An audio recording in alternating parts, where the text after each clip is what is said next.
Lucid gave investors some great news as the company reported a 91% increase in deliveries in the recently completed quarter. That's sending the stock price up by over 10% following these announcements. But is Lucid stock a buy, hold, or a sell? I'll answer that question in this video, updating my recommendation and reviewing the company's latest financial results. Let's take a look. I want to thank the Motley Fool for sponsoring this video. Visit fool.com/Parkev for the 10 best stocks to buy now. So, like I mentioned in the introduction, Rivian delivered 2,781 vehicles in Q3, which was up 91% compared to the same quarter last year. That's the best year-over-year growth number of any electric vehicle company I'm following. Tesla reported much more modest growth. Of course, it's a much larger company. Rivian, I also just reviewed, actually reported a year-over-year decrease in their revenue, significant decrease in revenue. So truly impressive that Lucid delivered year-over-year growth in this challenged industry where industry forecasts for electric vehicle sales were much more optimistic than they should have been. And now many of these electric vehicle companies are having to recalibrate based on the realities on the ground. Still, the good news following these results has Rivian stock up more than 11% following these announcements. Of course, if you zoom out a little bit, if I go 3 years, you'll notice that Lucid stock is down almost 95% off its high. Of course, I had been arguing that the share price should have never been as high as it was in early 2022 and late 2021. Investors got way too enthusiastic about electric vehicle stocks. I still think investors are too enthusiastic about electric vehicle stocks, the EV industry overall. Still, at least the share price is much more affordable today than it was in 2022 when it was trading on too much enthusiasm. Lucid reported third quarter revenue of $200 million on deliveries of 2,781 and expects to manufacture approximately 9,000 vehicles in 2024, which would be roughly in line with how many vehicles they manufactured last year. Of course, the good news is that they are delighted to open the order book for the much anticipated Lucid Gravity SUV. And I saw the presentation of this SUV. It's a beautiful car. Overall, I think Lucid cars are the best looking out of all of the electric vehicles out there. Lucid has the best looking electric vehicles, and the SUV looks beautiful. Unfortunately, they're not coming out with the lower priced model. Remember, if you were following as I was when they first introduced the Gravity SUV late last year, they were talking about coming out with an $80,000 price point. The model that came out is the higher priced model. It's over $90,000. The $80,000 model, they said, is not going to come out until next year. So that was a bit of a downer, but still, it's great to see them come out with this SUV on schedule, and they're taking orders, and the SUVs overall have much greater consumer demand than sedans. So I wouldn't be surprised if the Lucid Gravity SUV increases Lucid sales by double next year, or maybe not in the first quarter, but starting in the second, third, and fourth quarter of 2025, sales of these SUVs really ramps up, and it's especially bad news for a company like Rivian that's selling electric vehicle SUVs at this similar price points. Still, these companies are losing massive sums of money on the bottom line, and they need to keep going back to investors and asking for more and more money to fund the growth of the business. Otherwise, they would have to close their doors because they are losing so much money.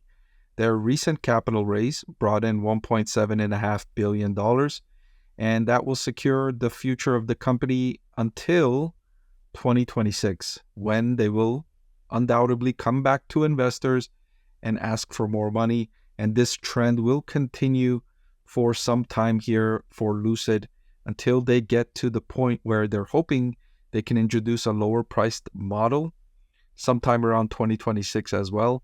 And that will create an increase in unit sales, an increase in revenue to at least put the business on sustainable footing, at least break even, at least get to the point where you can operate yourself and you don't need to come back to investors and ask for more and more money. The good news is they see improvements in gross margin as cost reduction efforts are gaining momentum.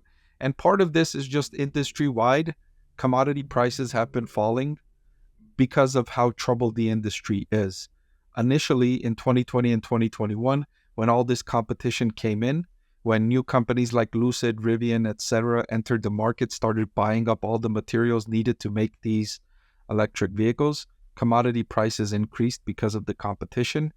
And now that they're seeing the reality of where consumer demand is, nowhere near what they thought it was going to be when they created these companies. And so as these car companies, these car manufacturers have decreased their forecasts, decreased their production expectations, the prices for commodities have fallen because they're not buying these commodities. And so demand for those commodities also fell. And so that's at least creating some lower priced inputs for these car manufacturers, helping drive down costs because of that. But they're not experiencing just yet those lower costs because of improvements in scale, because they're generating more unit sales to generate lower costs. Those will come further down the line when they're making more units and selling more units overall. I highlighted the massive losses on the bottom line. So far in the life of this business, Lucid has lost $12.5 billion. $12.5 billion of losses this company has generated in a massive, massive loss on the bottom line. In the latest quarter, the company generated $200 million in revenue, which is great because at least they're growing, up from $137 million in the same quarter last year. However, that just made the losses on the bottom line worse. They lost close to $1 billion, $992 million, which was up by more than 50% from the $630 million they lost in the same quarter last year.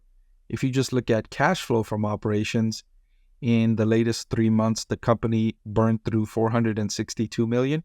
That was an improvement of the negative $513 million in the same quarter last year.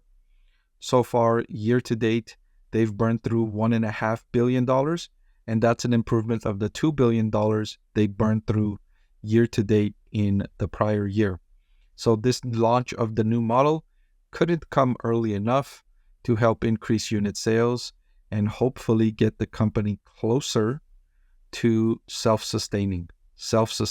That's the name of the game for a company like Lucid. Just get to the point where you can break even, and then the worst case scenario will at least be eliminated. Then you'll give yourself a longer time, a longer runway to hope for some improvements in technology that can improve these batteries in electric vehicles, increase the charging time, increase the range and reliability, lower the prices, and thereby make it more attractive to more consumers. As of right now, this is only electric vehicles are only attractive to a small subset of buyers that have their own home, that can install their own charging station at home and charge their electric vehicles overnight while they sleep, thereby making it a convenient option. For everyone else, it's not really a convenient option. They are more expensive and a lot more inconvenient.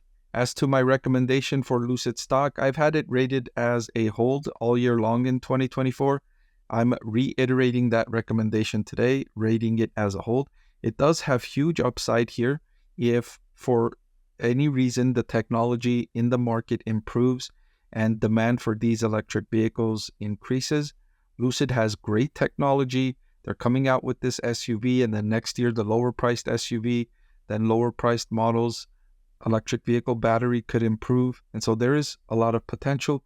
However, the risk is too much, and the reward for this company doesn't offset the elevated risk for this investment. Hey everyone, I'm excited to announce that my book is finally available for sale.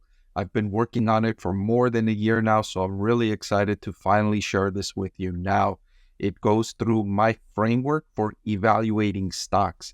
Some of you often ask why I like this stock or why I like the other stock, and this framework provides you the things that I look at when I'm evaluating stocks.